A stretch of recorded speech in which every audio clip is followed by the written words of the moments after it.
দিয়ে যাওয়া যে স্যাক্রিফাইস বা অধিকার, এটাকে হঠাৎ করে অস্বীকার করে বসে, হঠাৎ কোনো একদিন অস্বীকার করে বসে। এটার কারণে দেখা যায় আল্লাহ পাক নারাজ হয়ে যান। আল্লাহ রাব্বুল আলামিন তো একজন ব্যভিচারী নারীকেও জান্নাত দিয়েছেন মাত্র কুকুরকে পানি পান করানোর জন্য। আবার একজন নারীকে বিড়াল বেঁধে রেখে কষ্ট দেওয়ার কারণে জাহান্নামে দিয়েছে।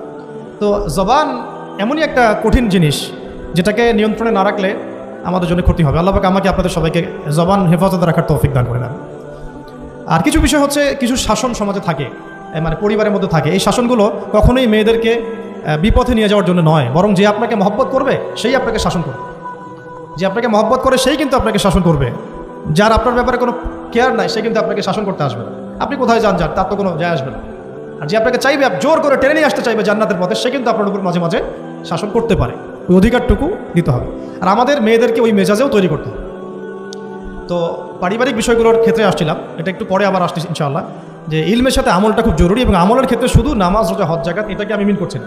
মিন করছি যে আমার বাবার সাথে সম্পর্ক, মায়ের সাথে সম্পর্ক, আত্মীয়দের হক আদায় করছে কিনা, প্রতিবেশীর সাথে রিলেশন ঠিক আছে কিনা, এবং স্পেশালি পরিবারের স্বামীর সাথে আমার এই বিষয়গুলো ঠিক আছে কিনা। তো এগুলো যদি ঠিক থাকে, অল্প আমল যথেষ্ট হয়ে যাবে ইনশাআল্লাহ। আল্লাহ পাক আমাদেরকে ইলম অনুযায়ী আমল করার তৌফিক দান করেন। আমি 3 নম্বর পয়েন্ট নোট আউট করছিলাম মেয়েদের জন্য, যে আমি আমার মেয়েকে নসিহত করতাম যে বেশি বেশি দান সদকা করতে, বেশি বেশি দান সদকা করতে। মেয়েদের জন্য স্পেশালি সাদাকাটা বেশি করা উচিত। ছেলেরা তো সাদাকা করে, কম বেশি কিন্তু করে, যেহেতু তারা বাইরে থাকে। তো আপনারা সাদাকা করার জন্য যদি স্বামীর অর্থ আপনাদের কাছে নেন, এটা দোষের কিছু না। কোনো চেয়ে নেওয়া, বলে নেওয়া, তাদের কাছ থেকে অর্থ নিয়ে সাদাকার একটা অংশ রাখা। দেখেন, আবু বকর রাদিয়াল্লাহু আনহুর নাম তো সবাই শুনেছেন। তিনি যখন খলিফা হয়েছিলেন তখন তার স্ত্রী কিছু কিছু করে সম্পদ জমিয়ে রাখতেন, খাবার জমিয়ে রাখতেন। পরে একদিন ভালো একটা খাবার রান্না করে খাইয়েছেন ওই জমিয়ে রাখা খাবার থেকে। এখান থেকে একটা বিষয় বুঝতে পারলাম, সম্পদ সেভ করা শিখতে হবে। একদম আমার ইনকাম আছে বলে যে একদম পুরো 1 লাখ টাকা ঢেলে দিতে হবে মাসে, জরুরি না। 10,000 টাকা করে সেভ করার চেষ্টা করেন, হয়তো এই 10,000 টাকা একটা পরিবারের ভরণ পোষণের জন্য যথেষ্ট হয়ে যাবে। ওই সেভ করা টাকাটা যদি আমি কালকে দান করে দিই আল্লাহর রাস্তায় অন্য কোনো মানুষকে, তার 1 মাসের খরচ হয়ে যাবে, বিশাল একটা উপকার হবে। আমরা কিন্তু কিছু টাকা পাইলেই কসমেটিক্স, নতুন জুয়েলারি, ঠিক আছে, নতুন কি আসলো বাজারে, নতুন কসমেটিক্স আর কি, তো এইগুলোর দিকে বেশি ফোকাস করি। তো এখান থেকে টাকা একটু জমিয়ে আমরা যদি আল্লাহর পথে ব্যয় করার চিন্তা করি, পরিবারে বরকত আসবে।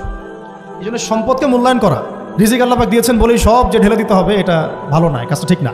আল্লাহ পাক আজকে আপনাকে হয়তো 1 কোটি টাকা দিয়েছেন, কালকে আল্লাহ না করুক 1000 টাকার জন্য মানুষের কাছে হাত পাততে বাধ্য করতে পারেন আল্লাহ পাক। এমনও কিন্তু দিন আসতে পারে, দিন সবসময় সমান থাকে না। আজকে আপনার কাছে 1 কোটি টাকা আছে, কিছু মনে হচ্ছে না। কালকে কে জানে, আল্লাহ না করুক, যে 1000 টাকা কারো কাছে চাইতে হচ্ছে, 1000 টাকার জন্য ঠেকে গেছে, হতে পারে না।